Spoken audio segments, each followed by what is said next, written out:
Welcome to the Hunting Beast Podcast, your source for hunting tactics, news, and stories.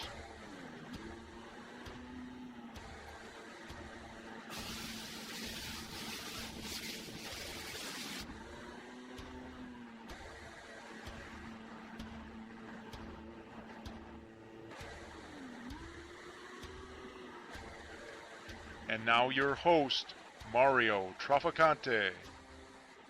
Hello and welcome to episode 1 of the Hunting Beast Podcast. Today we will be discussing the impact of wind and thermals on whitetail hunting with the big buck serial killer himself, Dan Infalt. We're here with Dan Infalt, big buck serial killer. Today we want to discuss wind and how wind can impact your deer hunt. So with that, Dan, why don't you take it away and give us your opinion on wind and how it affects your setups and potentially, your hunts. I think a lot of people don't factor in wind correctly because they're not thinking about how the wind's going to change throughout the day and stuff like that. But you really got to look at wind like water, and look at how it hits an obstacle. I mean, you yourself, you canoe and kayak a lot, right? I do too. Yep. You got to be able to predict what the water's going to do ahead of you, right? Mm-hmm. Wind ain't much different. I mean, when it hits a block of timber, like in farm country, you got blocks of timber on the edge of a field. Seldom does it hit it at a 90-degree angle. It hits it on, some sort of cross angle. Well, that wind's going to flow down. It's going to go down those trees, and some of it's going to go through, some of it's going to go down, and some of it's going to swirl when it hits that blockade. And I think a lot of people don't grasp that. Look at an opening in the woods. If you have a small opening, usually, that's a transition, and that's where deer are going to be. So people want to hunt there because that's where the sign's going to be. Right. Well, everybody wants to go right in that opening. You go right in that opening, and when the wind goes over the top of those trees, it's going to cause a vacuum effect. It's going to cause swirling. I'm sitting back from those openings. I'm shooting into them from a distance. I'm looking at them from a distance and figuring out how's the wind going to react when it hits that hole. From the direction it's going, from the angle of the trees and such. So, someone who's kind of new to this, when you talk about how you're sitting back from that opening, if I'm in an opening or right on the edge of that opening and the wind enters it, I mean, are you basically saying that wind's going to, as it enters that opening, it typically can swirl around, then causing my scent, obviously, to pool in that opening? And how does that affect an incoming deer? Like, where are you positioning yourself in relationship to where you think the deer are then in that situation? Well, I'm looking at how the deer comes into that opening. I'm concentrating, okay, where's he coming from? I'm thinking about a plan here. And at what point would my wind hit him, and for what reason? And that wind doesn't just pool. I mean, your scent doesn't just pool, and it doesn't just swirl. I mean, if you think about wind going over that opening, and if it's going at a speed, it's going to cause a vacuum effect, and the wind on the backside is going to come back in the direction the wind above it came from. Okay. So, throughout your whole sit there, things are going to change. The thermals are going to change and stuff. The opening, sun might be getting to the ground. That's going to cause thermal effect. It's going to cause rise. That's also going to cause more of this swirling effect as it's hitting the cold air that's blowing over the top of it. So not going right into that opening is the key. Not going upwind of it, obviously, so you got to come in at a side angle somehow, depending on which way the deer's coming from. So let's focus a little bit on a potential setup. Like maybe you pick this spot out, or maybe you know of this opening on a field edge, and I've made this, I don't want to call it mistake, but I've done this before in the past where I'll walk into a field of a typical place that I hunt. I'll see an opening like that, recognize it as a transition, and potentially I'll walk straight into the opening to the back side of it, and I'll set up. Now, my thought might be, well, if a buck is entering across that or coming straight into it, how can that impact my hunt by walking through that opening? My access route to that opening also plays a factor and how wind can affect. So now you're walking through that opening to the downwind side? Right, exactly. Okay, so now what I'm saying is when that wind comes across that opening, it's going to hit that wall on the other side as it sinks. and it's going to rotate around, and there's going to be a vacuum effect from it going over the top. And whenever it gets a little calm for a minute or two, your wind's going to kind of suck back the other direction. And that's where guys get that, where they're like, well, I've constantly got changing winds. You know, there's always wind shifts and stuff. That's why they think they need scent control and stuff, is because of those wind shifts. Well, I'm not getting those wind shifts because I'm staying in places where I'm predicting that it's not going to be. You know, so I'm trying to get off to the side of that opening, you know, on a crosswind kind of, you know, so I can shoot into that opening. Right. Or shoot the deer when he leaves the opening or when he's going into the opening. Right. And this is an interesting example because you probably know one hunt I'm going to bring up, but we had a place that you and I were hunting where it was on a swamp island. And that swamp island, a week prior, you identified a scrape and a rub that had opened up that previously weren't there. And that area where it opened up was an opening on that swamp island. And, you know, I had a chance to go in and set up in there. And actually how it kind of turned out, there was a wind coming across the island at an angle. Now I set up on the upwind side, well, the upwind on the back side of that opening. So the wind was actually blowing off my back at an angle across the island. Now, if the deer is walking straight in, my thought process is that the wind is going to be at an angle. He's got to get close enough to me before the wind becomes a factor. But actually what played out and what I observed was much different. And this kind of plays into what you were saying, because the wind blowing off my back shoulder, what appeared happened was it hit that opening and it swirled in that opening.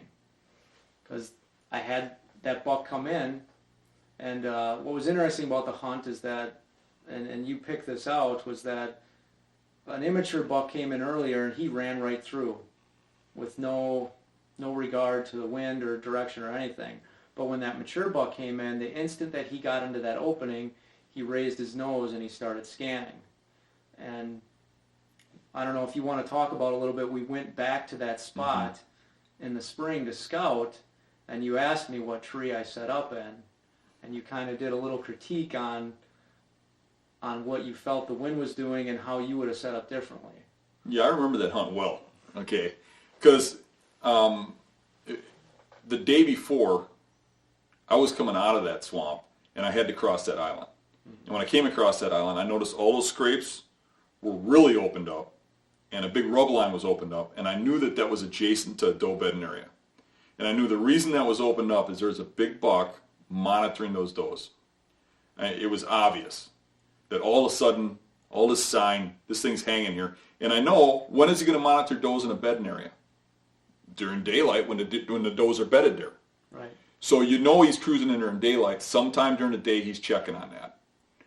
So my point was that had to be hunted immediately, and I was already committed to doing something the next several days. I had something I had to take care of. And you were hunting the same property. So I called you and I said, go in there and take this certain access. And you knew the island well, so it wasn't hard for me to explain. Right. Follow that edge of the island so you're not walking down a deer trail. Well, you know enough to know that. Right. And then cut in and go up a tree. But to me, that cut in and go up a tree, I meant right on the edge. Right. And you had to hunt that day too, because that was your last day to hunt for a while. Right. And we knew we had to get in there. The wind was a little off. It was almost blowing to that doe bedding area. Right. It was just a little bit off of that. And that was critical in the setup. But to me, when I looked at that, and what looks obvious to me maybe doesn't look obvious to others because I've been doing this for so long. There was that opening where your scent's going to kind of shift down and pool, number one, like you noted. Right. And number two, that crosswind coming out, if you get to the edge a little bit, it wouldn't quite be blowing down and pooling there. Okay? But I also noticed that there was a pretty good crest to that island. Even though that island was only about, 15 yards wide? Yeah, it wasn't really that. It's not. But it had a pretty good crest. It does. And on both sides, it was wet on the outside. Yep. And especially to the, I believe it was the east, right? Yep, it was open. The east side. And open wet, so that water was heating all day. So you get the evening, and that's going to, when it starts to cool out, that water is going to hold heat longer. And so you had that water thermal. That heat's rising off that water, and that's going to pull air in from the island where it's cooler down there. So it's going to do that from the crest down, and on the other side from the crest down. So you being on the other side of the island, your wind's actually pulling down the wrong way and then swirling back over to that opening. Right. And even though, what was the difference between the trees? 10 feet? Yeah, it was. Yeah, I mean, it wasn't much. No, it might have been more than 10 feet, but it was within 7 yards, I'd say. Yeah, it was. I was on the west side of the crest. What you're describing is on the east side of the crest. The doe bedding is adjacent on the east side of the island that we're talking about, and that opening in the swamp island was pretty much sitting right in the middle of the crest. So, and people talk about, Dan, you're so lucky. You know, right. I never get an opportunity. I always get busted or this, that, and they just walk right up to you. Maybe you smell good. But the difference is 10 yards. Right. I'm looking at that different. And a big part of that difference is that I've been using that milkweed for so long. And what's so great about that is it's a free product. You just go out and pick the stuff, right? Right. But you drop that stuff and you watch it. And a lot of times now I'm setting up where most people would think you're upwind of the deer. Because I've learned how that air current flows by watching that milkweed. You got to not just look at wind direction. Drop it and watch where it blows. You got to really pay attention to what that does. Think about what time of day it is. Drop that stuff constantly and watch what it does in the evening when the sun's starting to set. Watch what it does during the day when it's warm out. And you're going to be surprised what you learn. I've got spots where I set up directly with the wind blowing towards the buck. But you drop that milkweed, you watch it go out 10 yards and do a 90. Right. And turn with the edge of the woods when you got a certain wind. So certain places I'm only hunting on certain winds. And I start to learn how to shift around and use different trees based on the exact wind, how it's going to change on the current. And a guy that's just setting up a stand and always going to that same stand doesn't have that. He's got whatever wind's blowing that day for that stand. Where I'm shifting my stand around based on the exact wind. Well, and that brings up a good point too, because we all check the weather and we look at, okay, what's the predominant wind for today?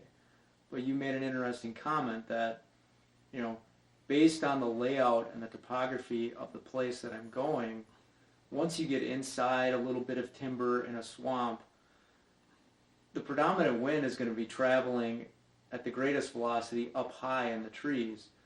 But what's actually happening at the forest floor is more going to follow that tree line, those little openings, those little bends, those little curves. And if you got rolling hills, it'll follow the hills too. Right. So that can actually play to your advantage if you have to set up what potentially is downwind from where you perceive this buck bed to be.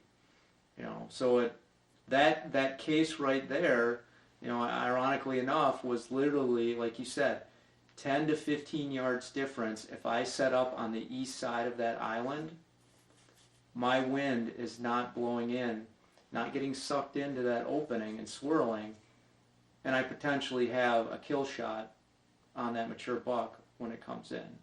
Instead, the moment he hit that opening, he raised his nose, and he knew I was there. He knew I was there. And, I didn't drop a milkweed into that opening that day. I probably should have after he busted me. Maybe I was just still frustrated from the fact that he busted me, but it would have been interesting to see where that would have floated in that scenario.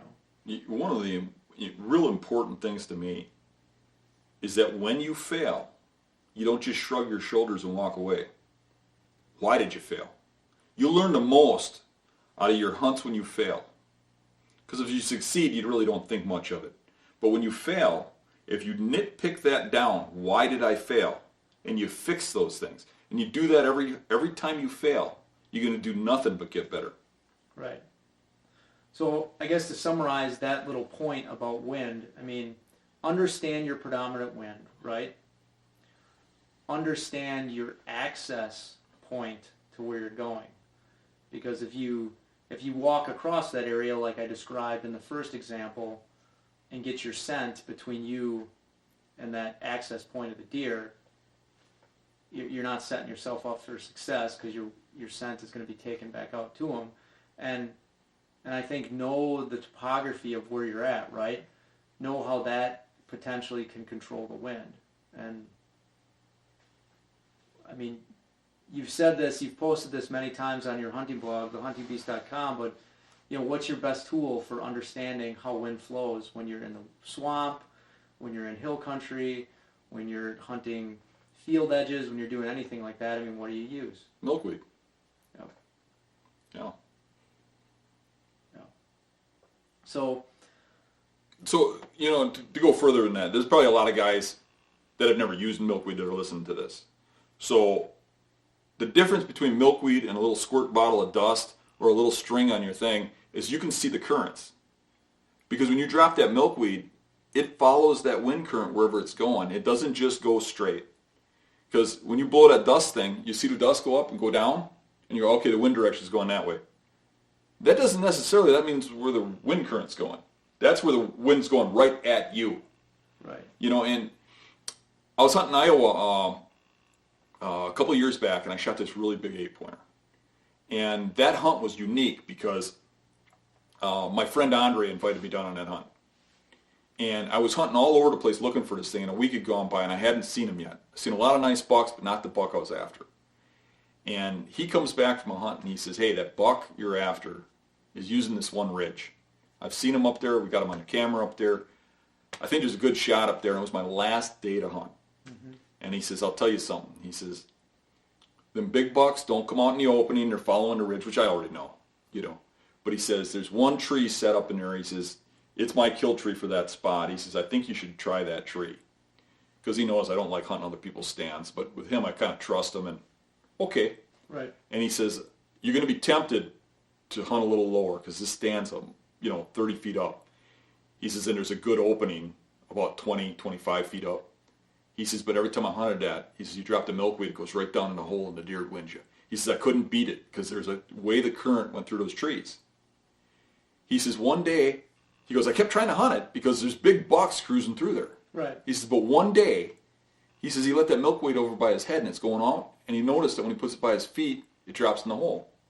He moved that stand 5 feet up. Now you're killing bucks out of it.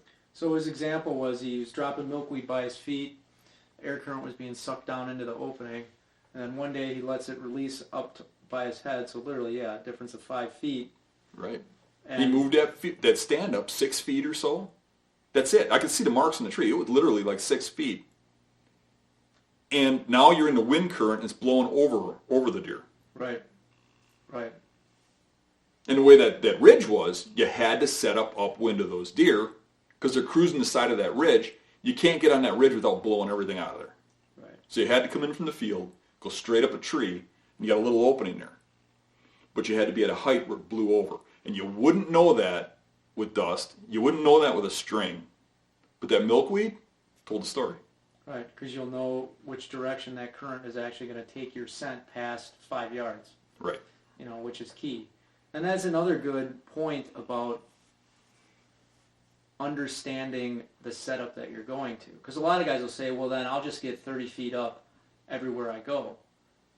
Well, that's not always a realistic option when you're hunting public areas, when you're hunting swamp. There isn't a whole lot of times where you can get 30 feet up in the air. Yeah, that's a whole nother blog on tree stand height because there's some critical things on tree stand height. Correct. I mean, number one, I do not want to hunt 30 feet. You got a bad angle, you're going to get one long. You got a lot of issues. But I'll take 30 feet over the deer smelling me. Right. And that was the case in this case. And I would have been hunting 6 feet lower, thinking, hoping, or praying that my wind's blowing over him. Right. If he had not figured that out and moved that stand up. Or I'd have set up there and dropped milkweed and go, oh, this stand's wrong. Unless I happen to drop it at my head like he did. So can you talk about an example, because you hunt a lot of swamps, and you talk a lot about finding those points on swamps, on islands. How does the wind affect those points? They're coming off of swamp transitions. What have you observed with how it reacts or acts coming off like an open cattail swamp, and then you're hunting just back inside those points? If you remember that setup on the point in the swamp we hunted, where I went past where you shot your 7-pointer. Right. Okay, there's 2 points that came together, and this little open, little creek ran through there. Did you notice that I got right out into that opening? Because it took my wind right over the top of the cattails. Right. So I'm thinking about it that way. But now if he's bedding on that point, now if you got a point where the deer's bedding on it, you got to be back and you got to think about which side the wind's hitting on. You don't want to be right up against where the wind's hitting the side of those trees on the edge of the point. Because the swamps you're talking about, a lot of times they have a block of timber where the trees are high. Right. The swamp is down low. It's dogwood or a different kind of tree growth or something, and it's hitting a wall. So you're going to get all that swirling. So if possible, you got to be in the timber if you're on the side where the wind's hitting those trees. Be in the timber enough that you're not getting pulled into those vacuums and stuff. Right. If you have to shoot to that side. But the best case scenario is to be in there when you're on the downwind side. But even then you get that vacuum over the top. So being into the timber a little bit is a little bit more controllable. Because you don't get your scent blowing back out into the swamp, even with the wind in your face, if you're back enough. Right, but sometimes you can't control that because of where the deer's going and when he's bedding there on what wind. And in that case, you got to have a setup where he's going to wind you over here. You have to be able to shoot him over there. You got to shoot him before he gets to your wind. And part of that, you're even going to fool me. I'm going to go out there and set up incorrectly on them winds sometimes. But I'm going to have that milkweed along. I'm going to see it. And there's cases where I'll set up a stand, pull it back down and move. The wind ain't playing right here. It ain't playing the game the way I want to play it. Right. And I'm moving. So I'll move my stand over, even if it's 5 feet, 10 feet, whatever I got to do so that I can beat that current or shoot that deer before he gets to it. I've literally had spots where you drop a milkweed and you watch that thing go through the woods and it always ends up in the same spot because it starts following the terrain of the trees. Mm-hmm. And if the wind's, even if it's off 10 degrees from the day before, it goes to the same spot because it follows the terrain of the trees. And you can watch and drop that milkweed, and where it hits, you watch that deer come through the woods when it's not a shooter, and it hits that spot where that milkweed's dropping, and he just stops cold. Sniffs for a second. Some of them hardly react, but most of them, stop and look for a second, or put their nose in the air, lick their lip, and then move on. And you can see right where you dropped that milkweed, right where it was hitting, them deer are reacting. So having that in your possession and dropping that stuff and watching that wind current, watching where it goes, and knowing ahead of time when that deer steps out, that's where he's going to win me. I got to shoot that buck before it gets to that spot. Well, and that kind of it is an interesting statement because I hear a lot of guys say sometimes, hey, I'm in my setup. I've got this nice mature deer coming in. He always makes it to this one spot and he freezes on me. I tried coming in different times during the day and he freezes. It might be speaking to the fact that some of those currents are at play there, right? Mm-hmm. Yeah. And that's the thing, like with these air currents stuff, when you start talking thermals in woods, the air currents, sometimes when it's calm, you can't feel it. One of those little squirt bottles of dust can't see it. Your yarn can't see it. But you drop milkweed, and it's going the opposite direction of the wind until the wind blows. Right. And then he's like, oh, the deer has a sixth sense.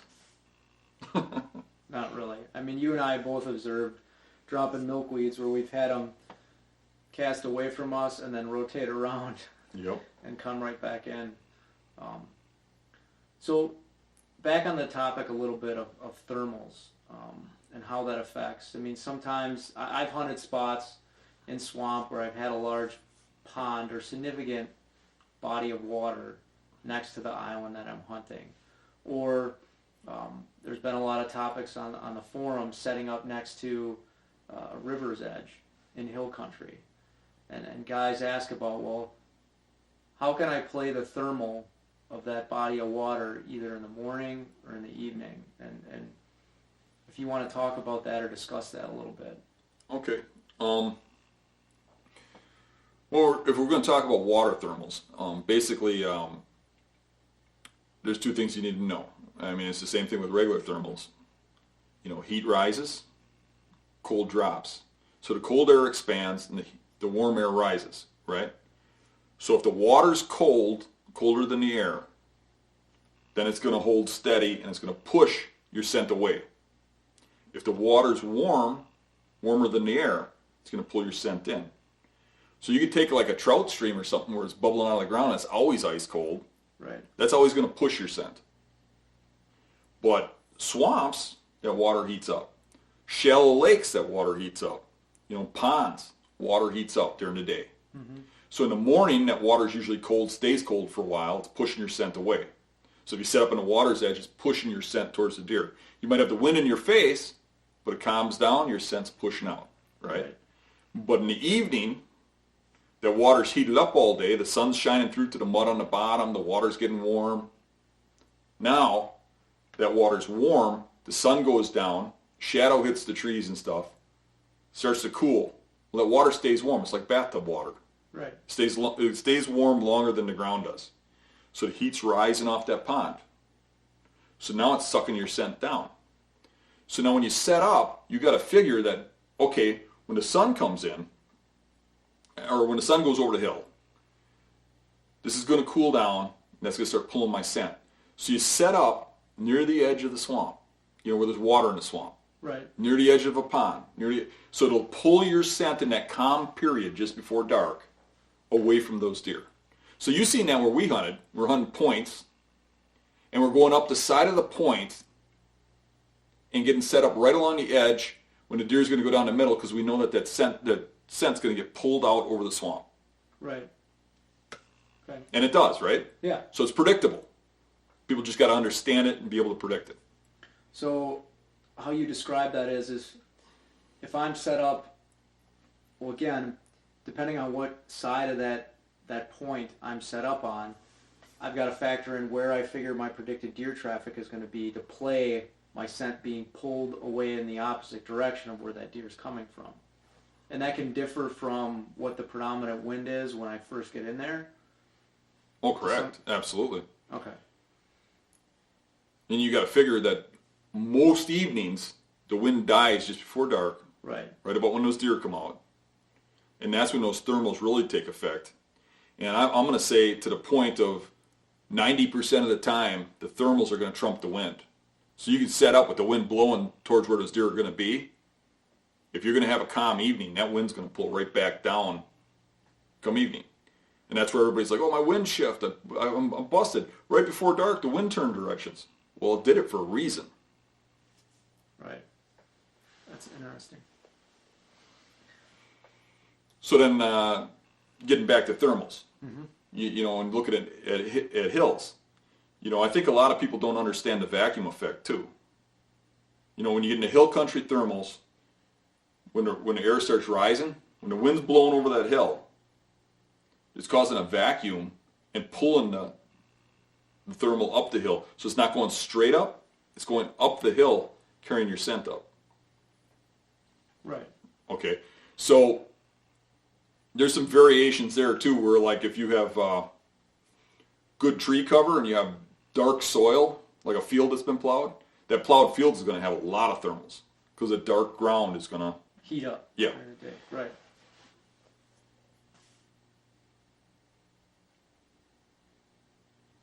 So one thing I would say about thermals in the hills too is you can beat them. You know, a lot of guys have a problem with a deer on a point in hill country that drops down to feet. And you can't get underneath them because you get busted by the thermals rising during the day, right? Right, because if you set up below, as the edge of that, as it heats up during the day, the edge of that hill is going to heat up and it's actually going to pull your scent up the hill towards the point where he's potentially bedding. Right, and the problem is if you get far enough back, you're not going to see him in daylight. Then he's going to come through and smell that you're there and come through even later the next day.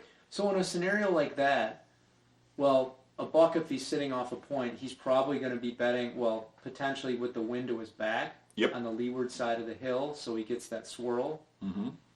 So that's what makes it really challenging to try to access them from below. Correct. So now when you come in from below and he's looking downhill, wind's actually to his back, but he's still got his thermals, and he's sitting right where that thermal and that wind meet, right in the thermal tunnel. And he's looking downhill. He can smell behind him, he can smell below him. But that all changes when the sun goes over the hill.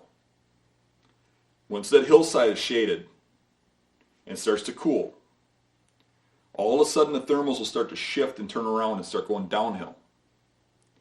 But there's only a short time period, depending on how the sun hits that hill. It might be a half an hour, it might be an hour. But you got a short time period to get in there and get set up. In that case, you got to either use a hunt from the ground, or have a tree stand pre-set up, that you'll leave there for when this happens, if it's your private ground, or be really good at setting that stand up fast.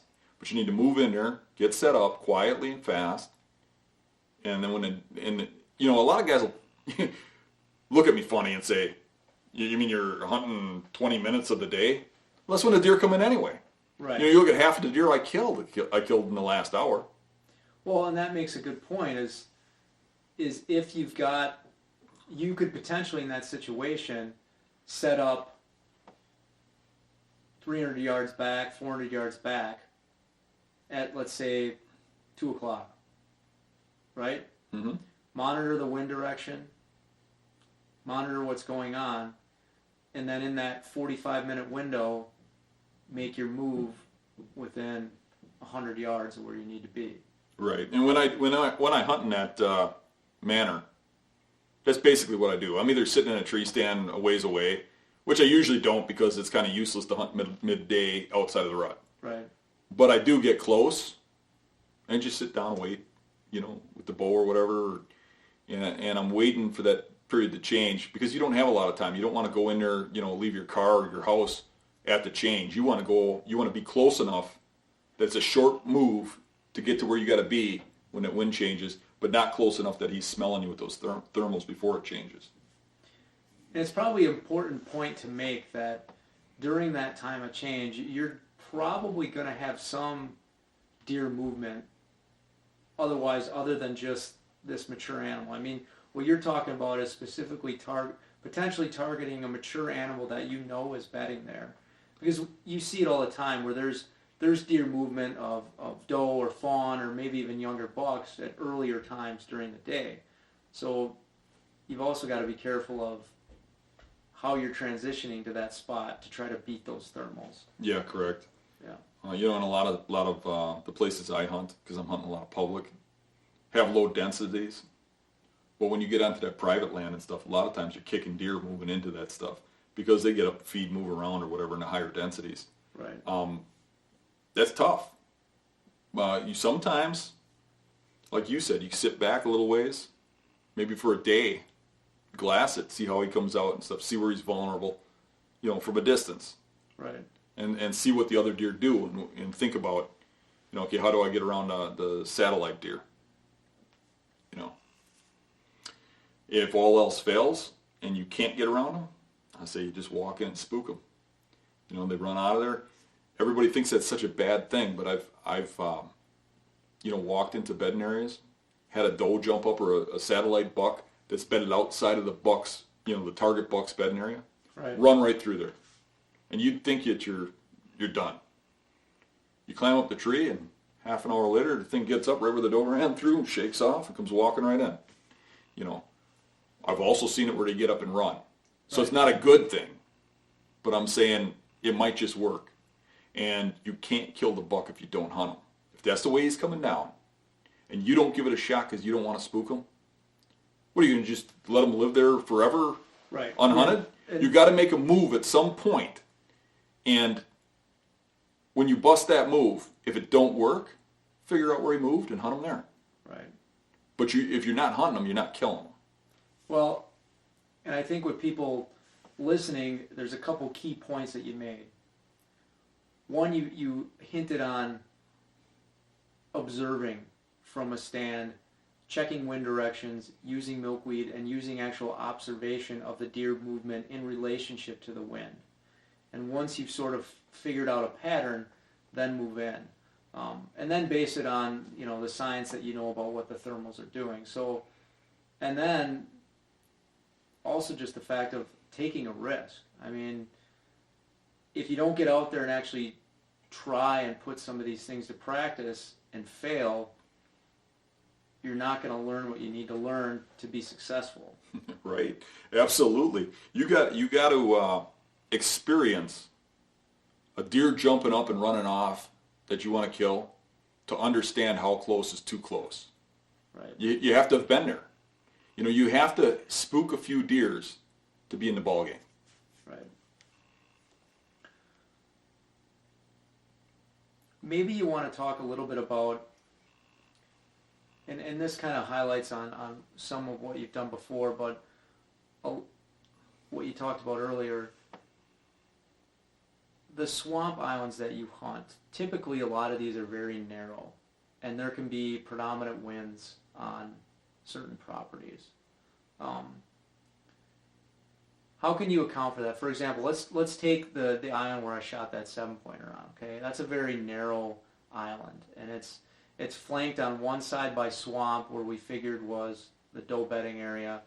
On the other side, it's flanked on the east side. It's flanked by a significant pond, and the predominant wind direction that flows through there is a southwest wind for the most part. So if you think about that, when you set up on that island, the doe bedding is off to, it would be my northwest, and that pond is off to my northeast. How do you utilize that, or how would you utilize it to set up? Well, there's a couple ways you could utilize it. You could pin yourself against the pond and have it pull in your scent, or you could wait for a little odd wind where it's coming from the northwest, because that ain't too uncommon. Mm-hmm. But getting into the center of that isn't bad. And I think about where you set up. It was about perfect, because you got into the center of that woods where you weren't getting a pull from the sides in either direction. You had a crosswind where they're going to wind you when they come by, but you have an opportunity to kill them before they do. Right. So when I think about that, you had about the best, because you're going to, in the middle of that, you're going to have a pretty steady wind. It's the edges where all that swirling's occurring. Right. If that makes sense. And that spot was interesting based on what you talked about earlier, because it had a little bit of an opening, a small opening. But there was a predominant wind flowing down the center of that island. And early on in that sit, I had a small doe and a small 4-pointer come through. But the mature buck didn't come out until right at dark. And actually the way that wind was traveling, he came off what would have been my north side, northwest side from the bedding, hit the trail to travel south on the island, and he didn't come into my scent stream until, well, it was too late, basically. But I was able to, early on in that hunt, I was able to drop milkweeds. He came into the trail that was 12 yards away. The other deer were walking on the trail that was 25 yards away, but I could actually drop milkweed during the early hours of that hunt and see how my scent was traveling at an angle across those two deer paths. And I knew, I had a short window. It was really only about a 10-yard window on both trails, and 10 yards, 10 yards traveling from north to south, where I was going to be able to get a shot before something would smell me.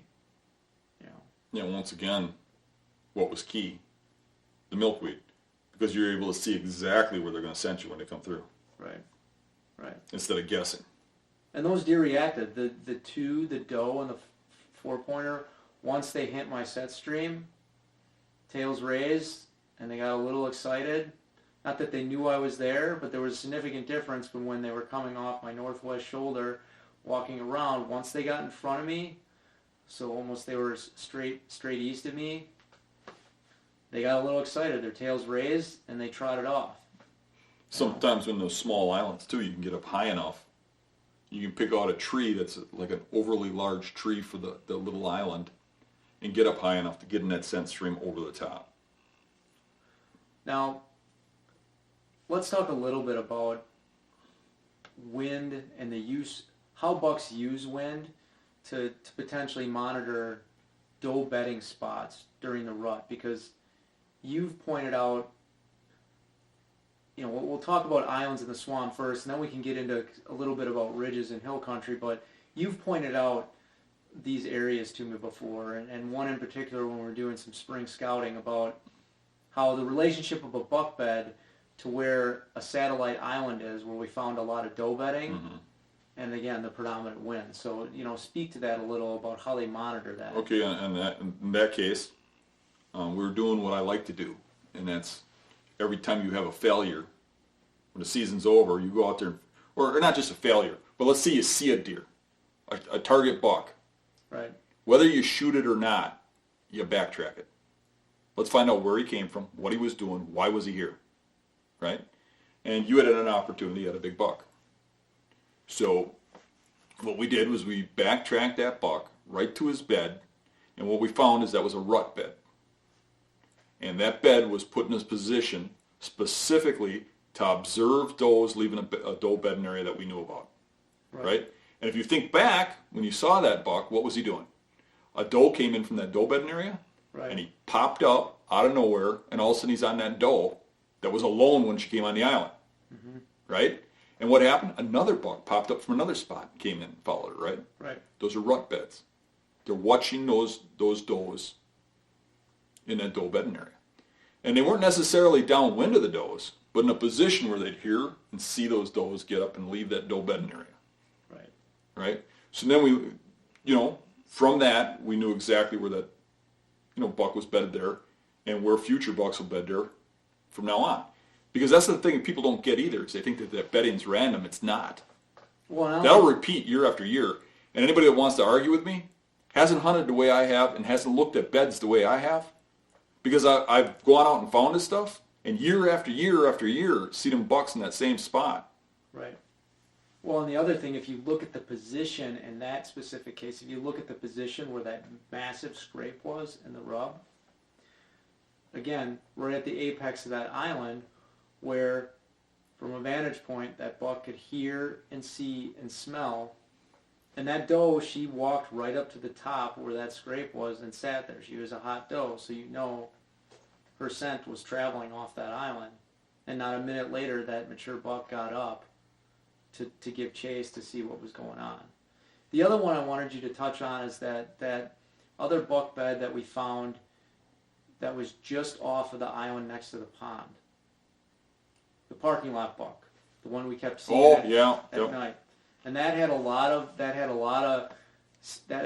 doe bedding on that island that was adjacent to where that buck bed was, and the wind is fairly standard in how it blows over that one island. So, what did you think about how he was using that in the rut? It looked to me like where the does were bedding and traveling. I mean, they're bedding along a strip of trees in a swamp adjacent to a pond where people just didn't go because it was all wet and nasty back there. Right. And the predominant downwind side was into some cattails that had a finger of dogwood, like a point, coming out of it. Right. And what happened was, when we were going back there to access it, we come out in the evening, right at closing time, several times there's a good buck there that runs off. And all the trees are rubbed. And you can look at that, and what did I say? I said he's going to be bedding right in that point. Right. And we walked in there, and what did we find? Yeah. Right in that point. He had his nose working to smell anything that went down that finger where all the does hang. And he had everything marked up to say to anybody else that came through there buckwise that, hey, this is my area. And he was really monitoring that, and even pre-rut quite a bit. I think it was early October we were seeing him in there already. Right. And that particular spot is pretty interesting. Like you said, that pond is actually, it blocks certain access points of those deer traveling, east and west on that property. They actually have to move north and south across the little island they were bedding on to get onto the other peninsula. And the spot where he had his bed, he could pick up, if there's just an off wind that's just off coming, northwest, he could pick up anything that travels across that island Right. where it was sitting. Right, and it's when you think about that now, both those beds that we just discussed are both rut beds, right? Right. One's using vision, one's using his nose. Yeah. So they don't always bed the same. And one of the spots where I've killed a lot of bucks, that one I killed early season, that spot is a primary bedding area that has bucks bedding there all the time. But every time, just before rut, the biggest buck in the area will be bedded there because there's a doe bedding area just up, and they're actually monitoring a funnel that comes out of the doe bedding area where to stay in timber, the does go through this little funnel of trees, Right. and they're actually monitoring that instead of the doe bedding area. So let's talk a little bit about wind and setting up in hill country locations and how you've talked about this on the site quite a bit, but setting up in that wind tunnel, or explain to the people who haven't heard it before what that actually is and what you're trying to do. Well, the wind tunnel is where the wind's blowing over the ridge, so you're on the leeward side, okay? And you got a thermal down below that the wind's blowing over.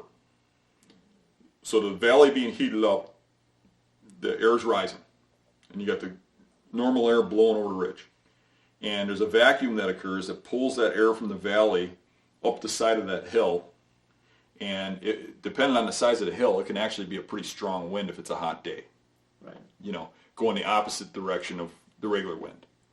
And where that thermal air current meets that wind on the hillside, where they collide, it starts to roll, and there's what I call a wind tunnel.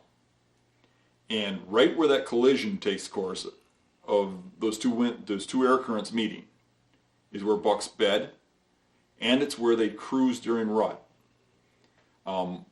Bucks will use their nose to travel during the rut. They don't normally do that outside of the rut, just to a small degree, despite what the majority of people think. So, anywho, that's like a road map. If you take your property and you look at your hills, really, during the rut, all you have to do to worry about is that elevation where that wind tunnel is, and then the leeward side of the hills. And what you're going to find is if you take like a marker and mark up those leeward sides, you're going to find a series of paths, and you're going to see one that connects everything. And that's where you want to be. You want to connect all these points and hills that are leeward where deer are bedding with another series.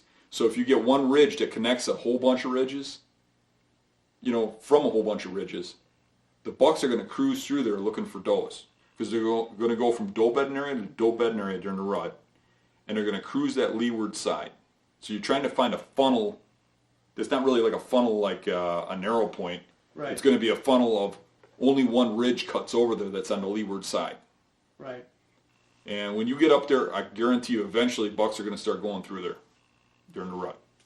Yeah, and for people that, I guess it's hard, sometimes it's hard for people to conceptualize it because we don't use our nose like that, right? Right. We're not sitting, 50 yards up on the side of a ridge that's 15 yards off the peak of a ridge, utilizing our nose to smell stuff coming from the peak and to smell stuff coming from down below. Well, let's put it in perspective. I mean, we use our eyes to try to do that. So in our mind, I want to be right at the top of the ridge so I can see over both sides, so I can see what's coming. Right.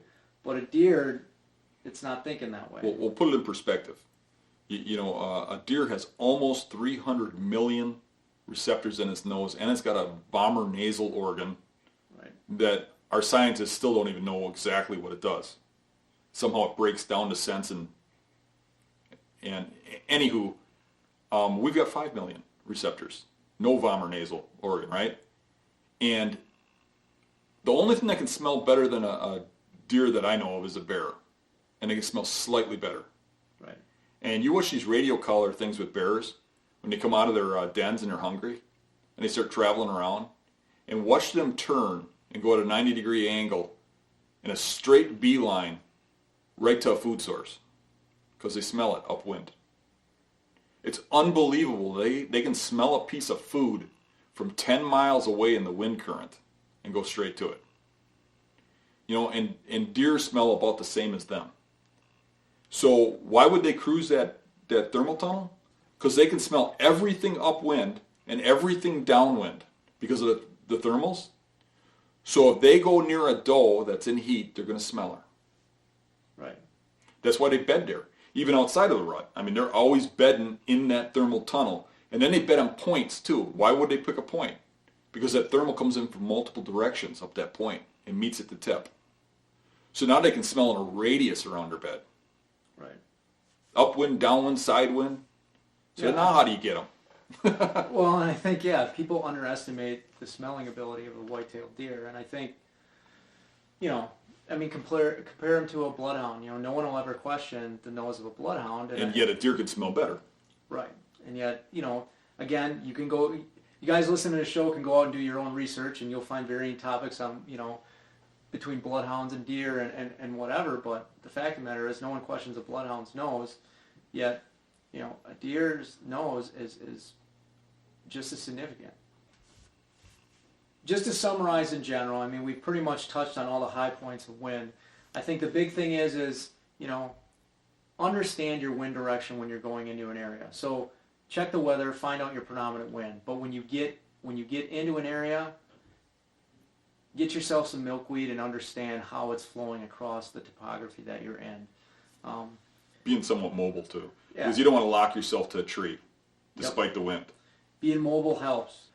Understand thermals, whether you're next to a body of water, a swamp, and understand how they have effects on wind currents and how those thermals may affect the wind direction or how your scent is being pulled in the evening or in the morning. And then in hill country can get a little crazy with the wind. Do a couple setups and scouting and try to find that wind tunnel. Again, we're just talking just off of the leeward side of that edge. Get out and try to observe these things, especially in the off season. If you want to discuss this podcast, you can log on to thehuntingbeast.com and we'll have discussion points on there that you can post back. Thank you.